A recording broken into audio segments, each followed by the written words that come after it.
He shared his last sip of water in the desert, not knowing she was his illegitimate daughter. The desert stretched endlessly around them, a golden sea of silence. The sun blazed with cruel intensity, and the wind was no relief, just dry, hot, and stinging. Youssef staggered forward, each step an act of rebellion against his body's pleading to stop. 3 days.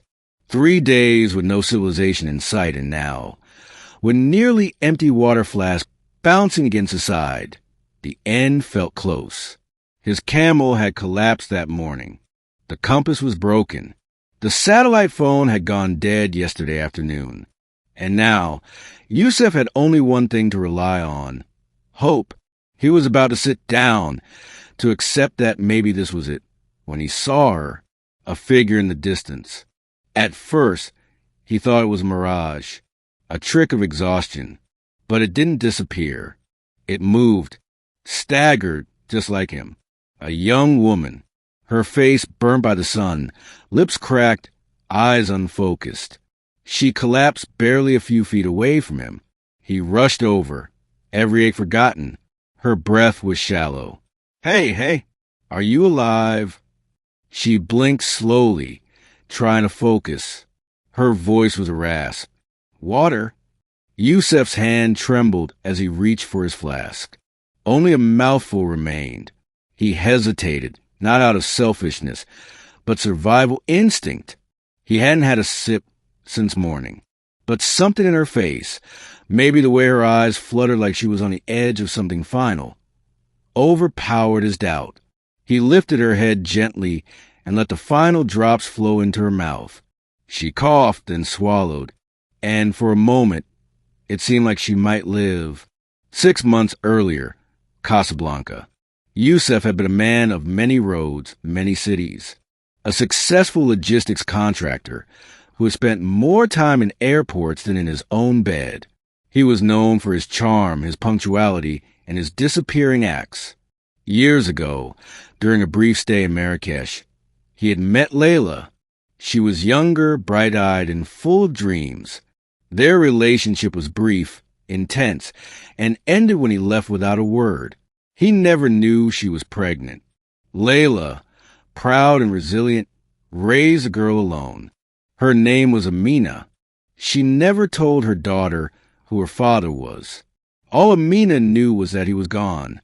When Layla died in a car accident 2 years ago, Amina was 18. She had been trying to track down her father ever since. All she was an old photo her mother had once hidden away, of a man with sharp eyes and a quiet smile, standing in front of a warehouse marked Al Shams Logistics.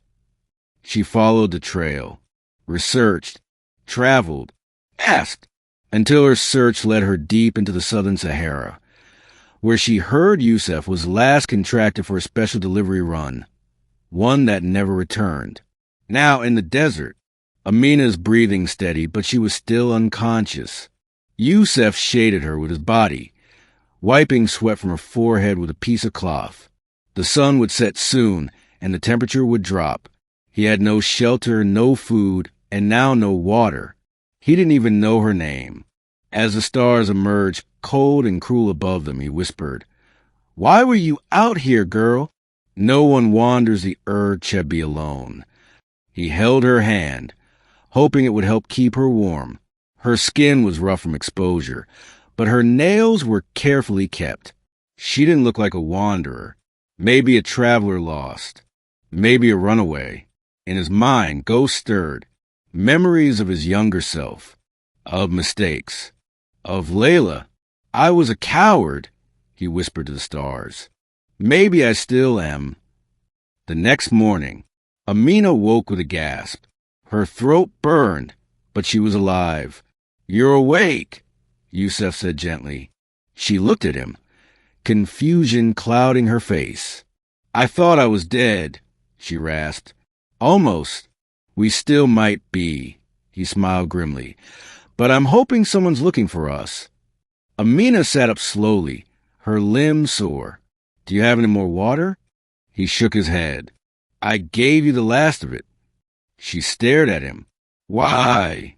"You needed it more." That act, so simple yet profound, sent a tremble through her. She had imagined their reunion so many times.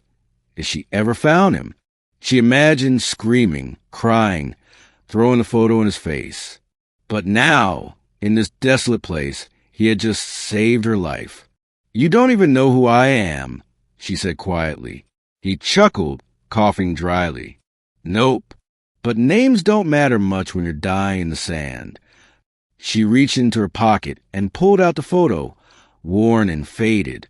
She handed it to him. Youssef blinked. It was him. Younger, lighter, happier. "Where did you get this?" he asked. "My mother gave it to me," she said. Her name was Layla. "From Marrakesh." He dropped the photo. His lips parted, but no words came out. The wind whispered around them like fate unfolding. I think I'm your daughter," she said, voice cracking. "I've been looking for you." The silence that followed was unbearable. Youssef finally spoke, voice raw. "Layla, I remember her. She never told me. She didn't want to, but she kept that photo. I found it after she died. She never stopped loving you, you know." He looked away, eyes glistening. "I never meant to leave like that. I was young, stupid, scared." Amina nodded. "I know." They sat in silence, 2 lifetimes between them. Later that day, a helicopter's distant thrum reached their ears. Youssef jumped up, waving his jacket like a flag. Amina did the same. The noise grew louder. The desert began to stir with hope. Within minutes, they were rescued, sunburnt, weak, but alive. Weeks later, Casablanca. Youssef sat in a cafe by the harbor, watching the ocean sway. Amina sat across from him, sipping mint tea. They had been talking every day since the rescue, trying to make sense of their new connection, repairing a bridge that had never even been built. "I want to get to know you," he said. "If you'll let me." She smiled. "I already do. You gave me your last sip of water, remember?" He laughed softly. "That's not exactly parenting. It's a start." He reached across the table and held her hand, this time not out of desperation, but connection. "Maybe I didn't deserve to be found," he said. "Maybe," she replied. "But I'm glad I found you anyway." The desert had taken nearly everything from them, but had also given them something back, a truth buried for years, a father and daughter who had crossed paths just before it was too late. And though neither knew what the future held, one thing was certain. He had shared his last sip of water with a stranger and gained a family in return,